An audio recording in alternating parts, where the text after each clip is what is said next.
Okay, Monday, here we are at the bottom of the sea. Actually, we're in the studio in the core of downtown Honolulu in Pioneer Plaza. And we're doing today research at Manoa because it's Monday. We always do that between 1 and 2 o'clock. And our special guest from the Kewalo Marine Lab, which is part of what department? PBRC, Pacific Biosciences Research Center. Which is part of what department? That's the department inside with UH. Okay, so it's a its own separate department. Its own separate. PBRC, Kewalo Marine Lab, which is at, surprise, it's Kewalo. Yeah. It's right down the Point street. Panic there, Yep. right? Yep. And it's just, if you can walk there from the restaurant, I forget the name of that restaurant. Oh yeah, we're right next door to 53 by the Sea. Okay, So. and it's not too far from the Children's Museum. Not too far, yes. And the homeless encampment is not great. We call ourselves 41 Under the Sun. That's good. It's James Murphy. He is a master's candidate who is actually changing that to be a PhD candidate. In what subject exactly? And, the degree would be Molecular Biosciences and Bioengineering. Then, James, how did you get into that? Did you wake up one morning and say to yourself, I have to get into molecular bioscience and engineering? Well, not exactly, but all through elementary, high school, I had really good science teachers that motivated me to get involved with different forms of biology, different types of science, and eventually found myself out here, looked into UH as for a degree in marine biology, a BS. So you came here. Oh yeah. You came here knowing about marine bioscience. Mm-hmm. You came here for the marine bioscience. Absolutely, yeah. It was cold water, warm water, Hawaii. Where were you? Originally, I'm from Morristown, New Jersey, so all the way on the East Coast. I have a friend in Morristown. We're not going to talk about that now. Okay, so you came out here to study that, and how long ago was that? That was in 2008, fall 2008. Okay, so you actually went through a degree then, a graduate degree here. Yes. In this general subject, biology? In marine biology, yep. And so that through that degree, I became involved with research at Kewalo Marine Lab for my senior dissertation, and then carried on to grad school with Dr. Robert Richmond at Kewalo. He's your principal investigator, supervisor, what have you. Okay. And you're working on research right now in what area? In coral ecotoxicology, so looking into enzyme activity, presence, absence, and concentration in tissues, coral tissues, related to different types of stressors. Okay, well, let me see if I can get that. It's antioxidant enzyme response to over reproductive cycles and xenobiotic stress. And a xenobiotic stress. Xenobiotic. Yeah. So now, what is xenobiotic stress? So those encompass things like pesticides, herbicides, things like that. What does xeno mean? Bad things. Well, most just foreign things that have been put into the system. Okay. So you'd be concerned, for example, if a plantation sent some pesticides down runoff into the ocean, because that would have an immediate and adverse effect on whatever ocean life was there. Maybe not immediate if it's a low enough concentration, but it could have a chronic effect on the health of the coral or other associated organisms, so the lemur, the algae, the fish, other types of things like that. Okay, so it's concentration sounds like the operative word. You know exactly how much. You could have a little, doesn't have much effect, and it doesn't have an effect soon. But if you have a lot, you could have an effect real soon. Yeah. So it's all about dosage. So it's kind of like aspirin can be really helpful for any pain, getting rid of pain for us, anything like that. But then if you take too much of it, it could be really detrimental to our health. So you're studying these amounts. You're studying how much it takes to be xenobiotic. Well, a little bit of studying how enzyme response changes with different concentrations of these xenobiotics. What happens to the animals? Exactly. So their response to these different stressors, and then by different concentration gradients, and then understanding, also putting in environmentally relevant levels as well. So EPA and DOH levels of different xenobiotic stressors that are already in the system. Okay. So now you gave a presentation recently at a conference Let me see if I can get the acronym SACNAS, SACNAS. SACNAS, yeah. What does that stand for? So that stands for the Society for the Advancement of Chicanos and Native Americans in Science, but they also include Pacific Islanders and all sorts of different Native people within the chapter, within their organization. So I had the pleasure of going there and giving an oral presentation on my my work, and they thought it was good enough to get an award. You got an award for that? Yep. Wow. But where was it? It was over in LA this year. Previous years it's been in San Antonio and New Orleans. And so you told them about your work. That's probably really easy, actually. Just tell them what you do all day. Yeah. So it went well, though. We had a good audience of different students in different fields that came to hear my talk, and then had a lot of great judges from different marine labs around the United States. That was great. That's great. That's Yeah. great. That's good. So in your work, you're focusing on coral. Mm-hmm. And you brought some of your best buddies with you here today. Yep. And we have them in a little glass bowl. Yes. Careful. Oh. Watch out, they might bite. And we have one that's a dead one. A skeleton, yes. Skeleton. Yes. Okay. So tell us what's in the bowl, and maybe we can zoom in on the bowl and see what is in the bowl. Now, they're not moving. If they're moving, it'd be my imagination, right? Well, you might see a little bit of movement from their polyps. Corals are big. Oh, yeah, super tiny. They look like little anemones if you got really close to them. But for the most part, these only live on. They'll be cemented to the sea floor as they grow their skeleton and branch out. As larvae, though, they have free-swimming larvae that they put out called planula, and those ones will. A baby. Oh yeah, yep, they're babies. So and they're looking for a place to roost. yes, so they'll smell around for chemical scents that match the profile that would be probably best for them to settle on. A place that smells like they would get enough food, have enough light, different associating factors that would make it a good habitat. Kind of primitive kind of reaction. Huh?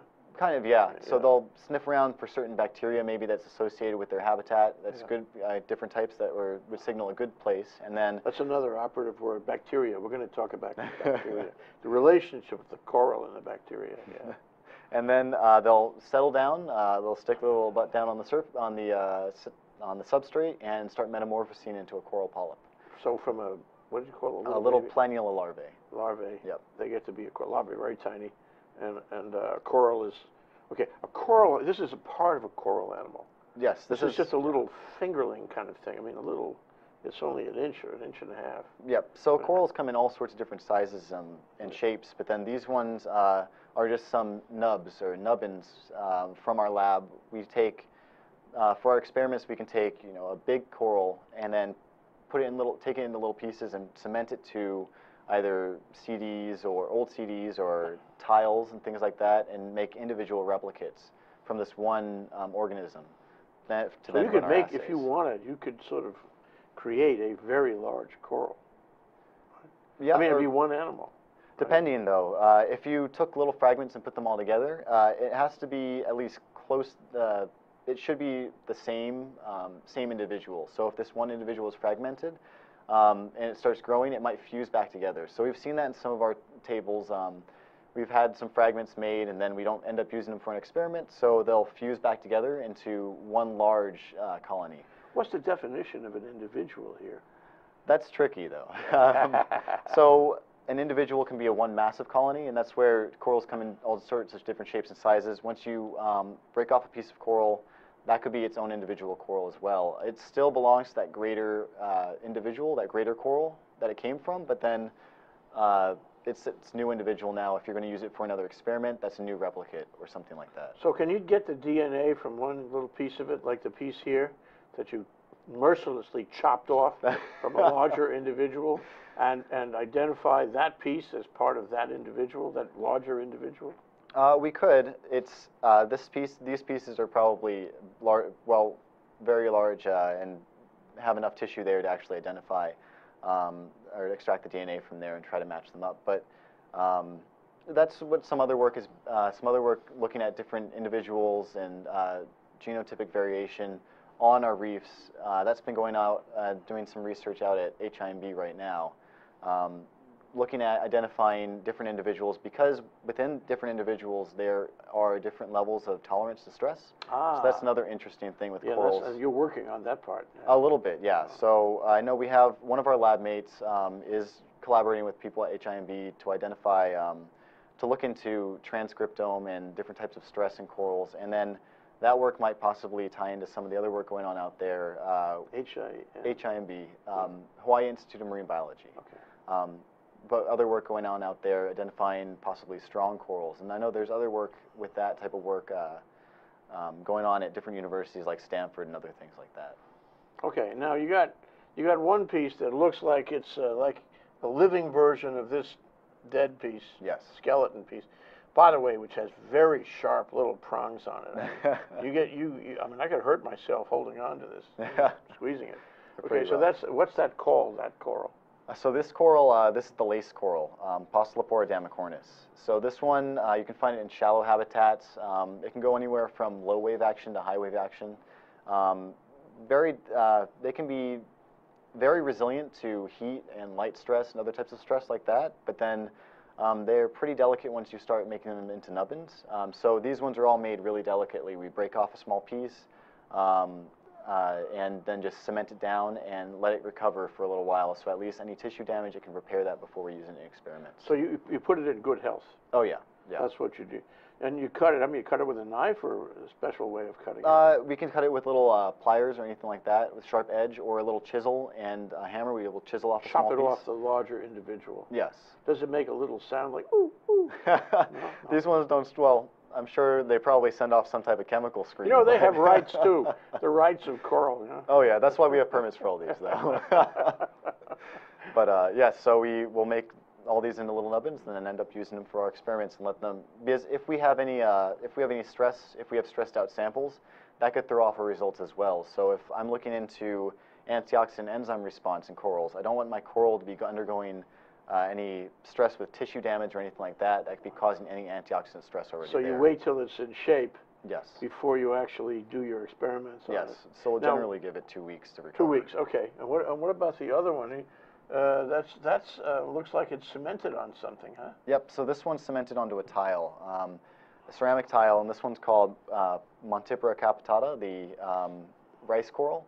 And this one again can be found all over Oahu in generally medium to low wave action areas, and then it can be found all over Kaneohe Bay. If you go there, it's one of the most dominant corals there. So, and this one will be a branching coral, so it makes these big branches and it'll make a big colony. Okay, which one do you like better? I mean, you know, I can tell you that I like this one first. I can't pronounce the name, but I like this one. The lace coral. Yeah, the lace coral. It's just prettier. Oh, it's beautiful. This looks like a blob. You know. This one actually, so both of them I like. I've worked on both of them. The one I'm focusing on right now is the lace coral, Postlepora damicornis. But I'm also working on, I've also done some work, and I'm also doing some more work on Montipora capitata.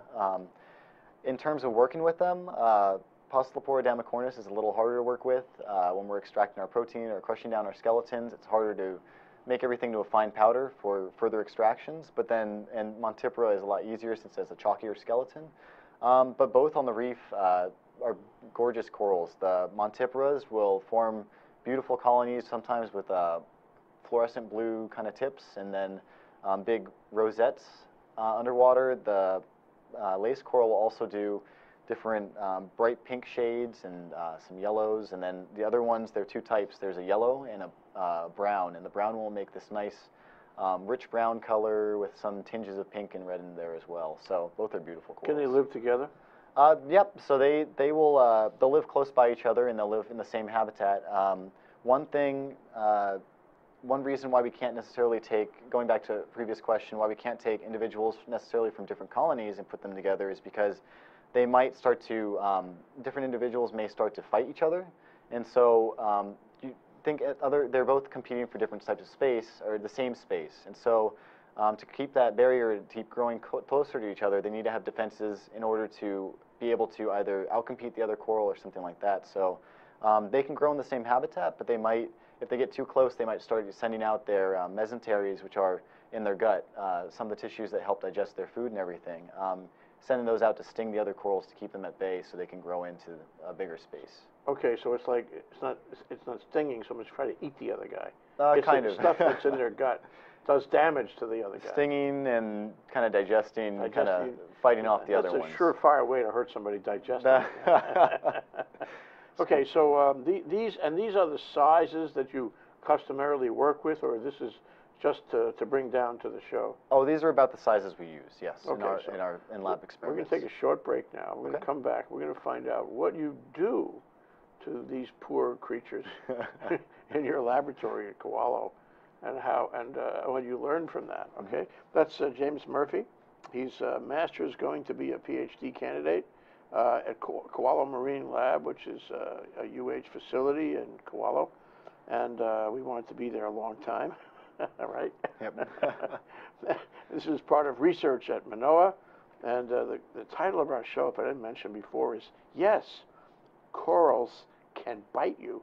Stay tuned and we'll show you how. Aloha, I'm Keli'i Akina, president of the Grassroot Institute. One of the things I love being, however, is the host of the weekly program on ThinkTech Hawaii called Ehana Kako, which means let's work together. I get to interview movers and shakers in our town and across the world so that you and I together can learn and to grow. Please join me every Monday from 2 to 3 p.m. or watch us on the recording, www.thinktechhawaii.com.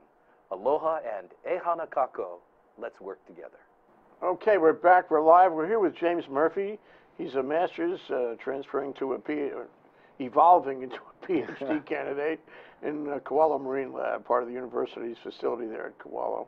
It's right near what's the name of that place? 53 by the sea in Kakako. Yeah. Yep.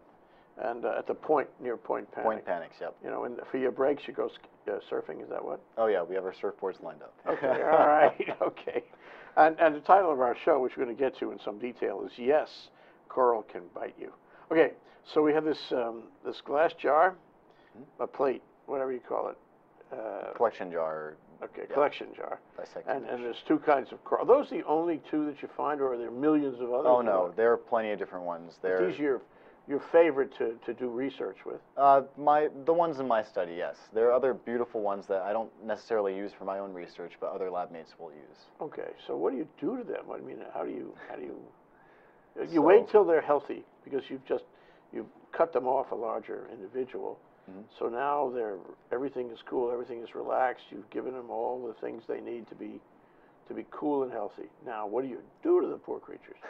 So if we're not all doing field sampling, so we will take corals and other ones that we've had growing at the lab for a while or from the different sites we want to study, and we'll take them back, fragment them into small pieces, and then based on whatever experiment we want to run, whether it be stress response to xenobiotics or stress response to oxygen deprivation, things like that. You do this in the laboratory? In the laboratory, But yep. you have a feed of seawater coming in from Point Panic there? Yes, so we have a feed, an open water, open flow through system. So we can keep these corals in that system, but when we want to do specific experiments on either maybe heat, we can keep them isolated in one tank and keep all those corals in their own area, or we can take them in the lab and start doing work with, I guess, in different beakers or anything like that to separate them if we want to do any xenobiotic exposures or oxygen deprivation exposures and things like that, to separate and make sure that the water is not going back into the ocean.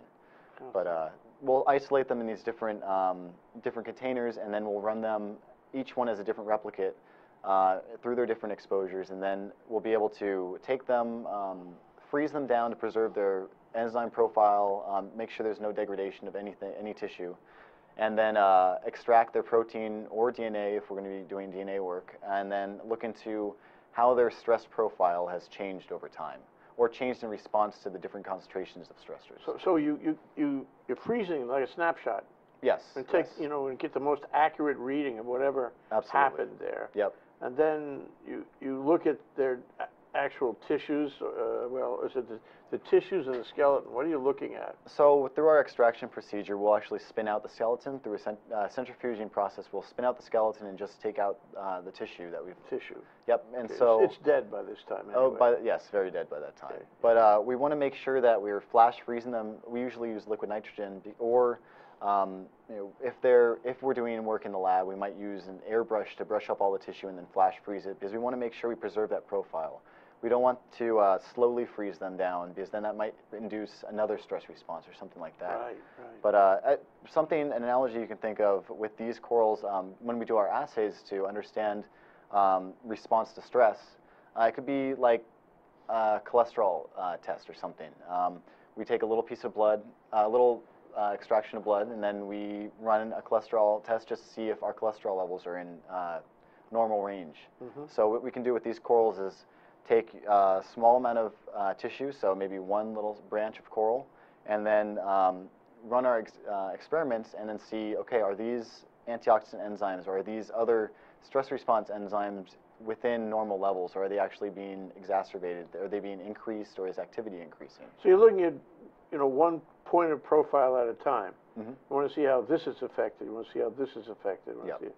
And so, okay, so, and you use only one coral in every experiment, or you use a number of coral? So it depends on the experiment. So in for one experiment, we might use just one individual coral, one big coral that we put into smaller pieces to reduce interspecies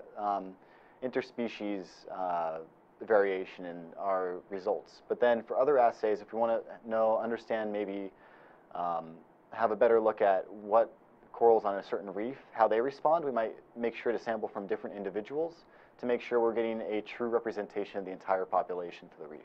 Yeah, because the reef is the system. Yes, yeah. So, okay, so what kind of stresses now do you put chemicals in there for the xenobiotic stress? What kind of chemicals would you put in there? Fertilizer?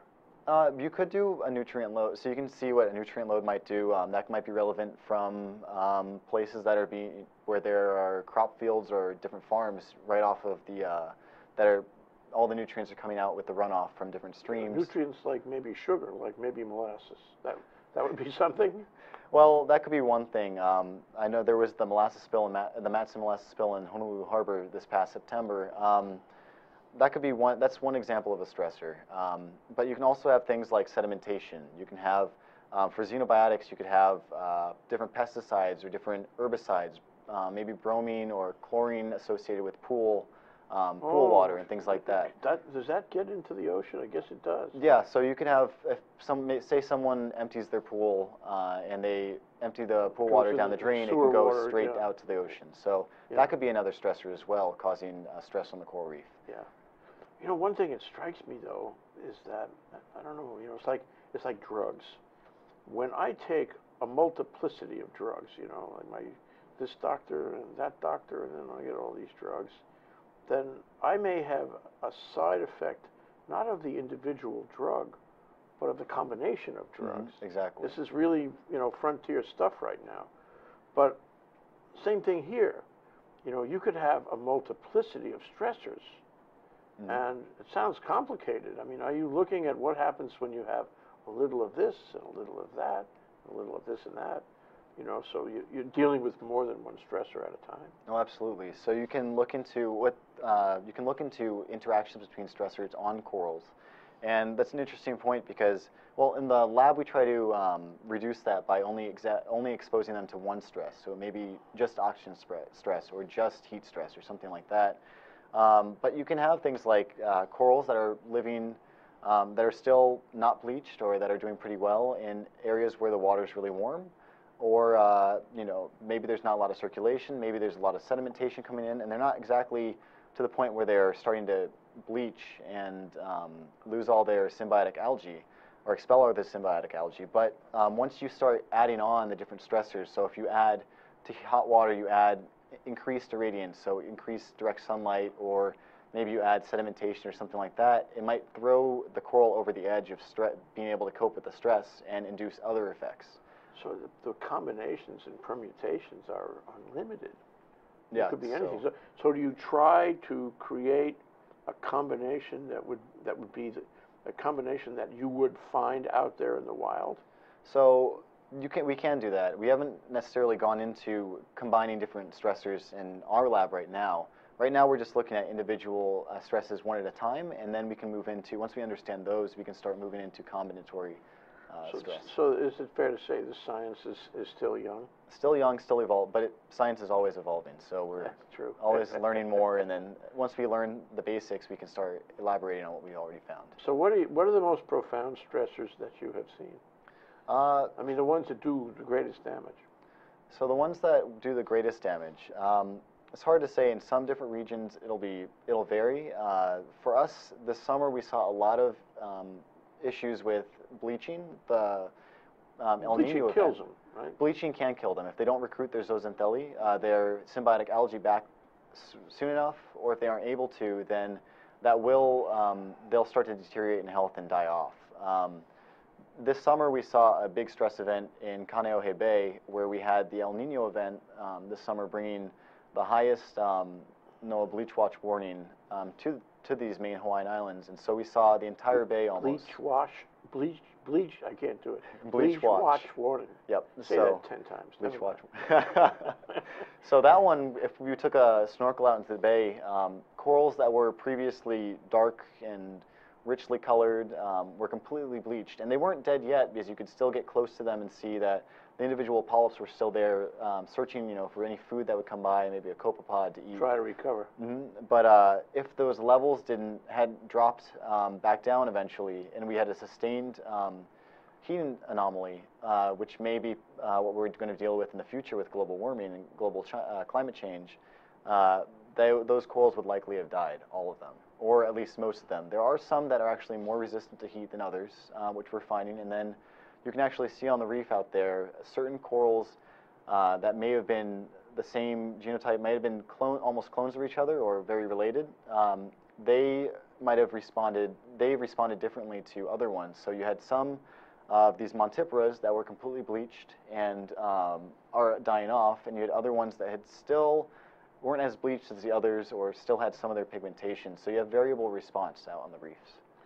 So you're learning, I mean, a lot of these stressors are man-made, aren't they? I mean, maybe nearly all of them are man-made, but well, this is man-made too, but what about climate change? What about a simple increase in the temperature? Or maybe there's more than that comes with climate change, but those changes that come in the water that come with climate change, are you testing? Do you have any idea about what that does to the coral?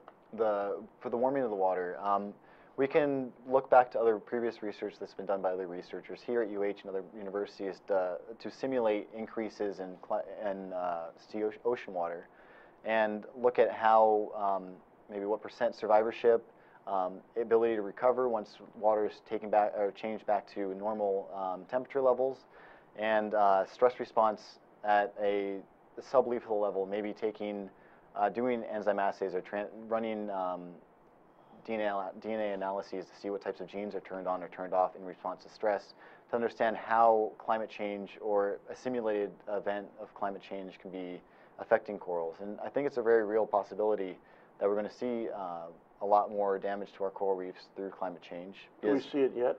I think we are seeing it in some instances where we're having maybe more instances of bleaching. It's going to be more prevalent in the future, though, if we keep on, especially if we keep on, if we disregard further development and proper development too, making sure that we don't have sediment runoff continuing and spilling out into our reefs and other things like that. Those will all group to make a even bigger stress for our corals. Yeah. So, in a word, you're trying to find out how different stressors will affect a coral, and then you're trying to find out how well the coral do when you allow them to try to recuperate from those stressors. Yes, so some of our experiments that we do, we expose them to a stress for a certain amount of time, and then we will give them time to recover and chart out changes, metabolic changes, or we'll also look into physical changes, have their, well, for one instance, an indicator of stress might be their mesenteries. What I was saying, their filaments in their gut might be extruded through their mouth. Yeah. That's one sign of stress in a coral, one visual indicator of stress. They can't do very well without their mesenteries, right? That's their digestive system. So that's what they use to digest some of their food, and so we use those as sometimes primary indicators of stress, visual indicators, or bleaching, things like that.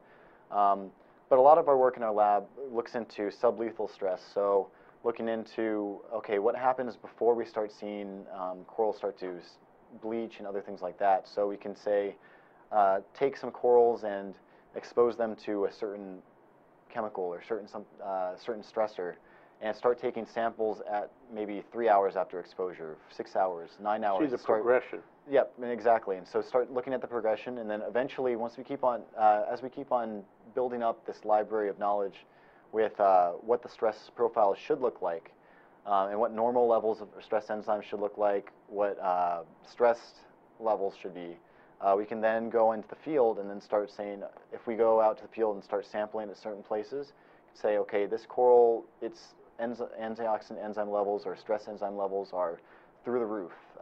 What's causing this stress? We don't see that there's maybe bleaching or mesenteries extruded at the moment, but if we add another stressor to this environment, this could tip it over the edge and start having bleaching and start having other types of things like that. You could have 1 million experiments with 1 million. Oh, there are endless possibilities. Yeah, possibilities. Well, let's take a short break. When we come back, I'd like to ask you why science cares about what you're doing, and then why the public cares about what you're doing. Okay, that's James Murphy. He's a master's going to a PhD candidate at Kewalo Marine Lab at UH. And this is research at Manoa every Monday from 1 to 2. And the question, which we will ultimately get to, is, yes, coral can bite you. We'll be right back.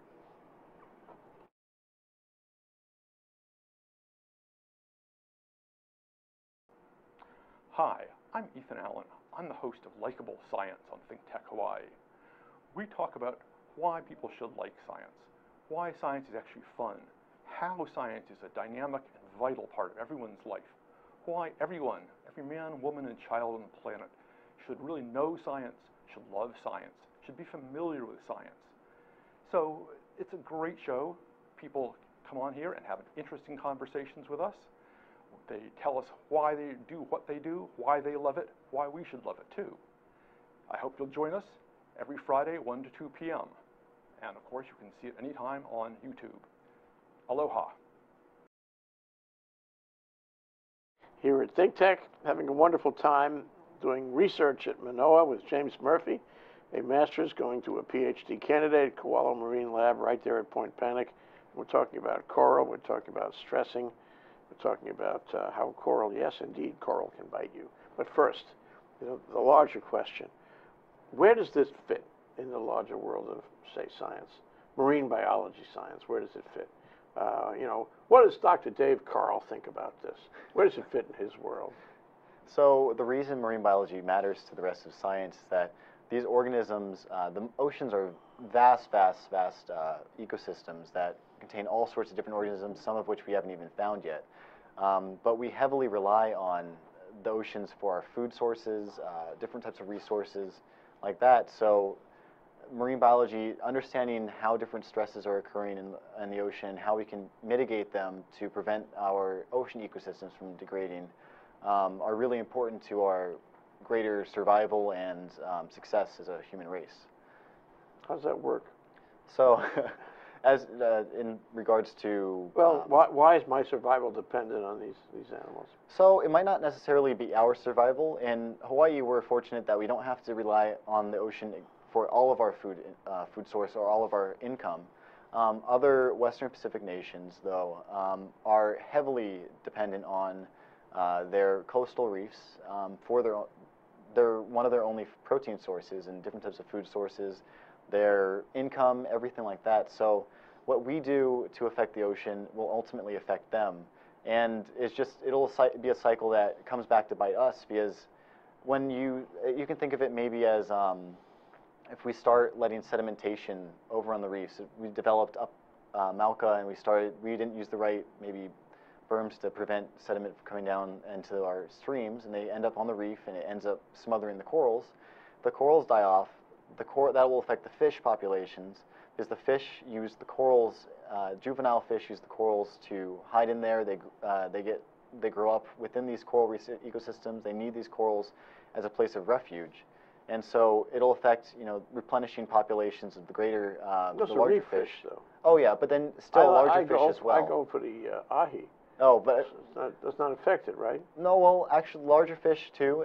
Certain species can use the coral reef ecosystem or deep reef, outer reefs, things like that for recruitment as well. And then these inner reef species are fed on by different predators up the food chain. Eventually, those reach those ones that are found further out at sea. So it's a whole cyclical process that can be, if we let one part of it slip, we can affect the entire chain.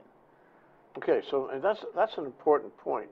So no one of these areas of research is isolated by itself. They all connect each other. They all and connect, no one yes. area of damage is isolated by itself. It'll have secondary damage somewhere else. Mm-hmm. And you know that, right, going in. It's something, a fundamental rule of nature, isn't it? That if you screw up one part of the ecosystem, the other parts will be damaged. And it might not be readily apparent, but if we're more long-sighted, we can see that over time, the ecosystem will have to balance out. Something else in the ecosystem will have to take the brunt of the change. So the more stress will be put on that part of the ecosystem to handle all the changes being done to another part of the ecosystem. And so with all these checks and balances, we'll eventually start seeing shifts in maybe coral cover or abundance or fish species coming back to certain areas where they used to be. Maybe even limu, different algae species. So we might not get the natives growing in the same places. We might have more invasives growing in. So there's a whole series of checks and balances that we need to consider. Yeah, well, I mean, if my paranoid ideation about climate change is true, I think it probably is. It's not paranoid at all. And these guys are affected by increases in water temperature, in large numbers, in large areas of coral around the world.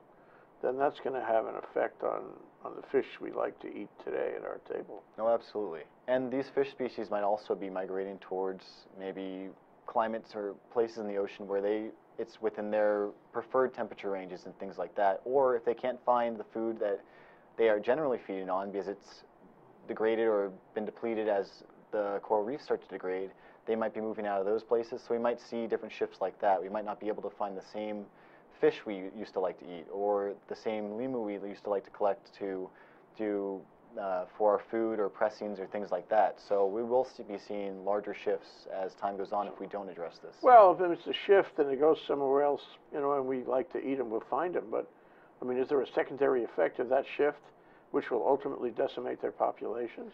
Well, the thing is that if we keep on shifting them to a different place, we're going to be pushing something else out, or if they can't, maybe they only have a certain area where they actually can survive. We'll be cornering them into one area and eventually be continuing to deplete the fish populations or certain populations of different organisms, and they won't have any more places to go, or we'll just overfish them to extinction. So this is way out. I mean, this isn't necessarily going to happen tomorrow, but it's something we should be conscious of today in order to make steps to improve the future for tomorrow. Yeah, no, I agree, absolutely. I don't know if you saw 60 Minutes last night. It was a very scary story about going for the low groundwater, the groundwater, in the low part of the aquifer, and we are taking it out and without any possibility, well, it's a possibility, but any likelihood of actually replenishing it over time, and that's permanent loss to the world's groundwater, not only here in the U.S., but elsewhere.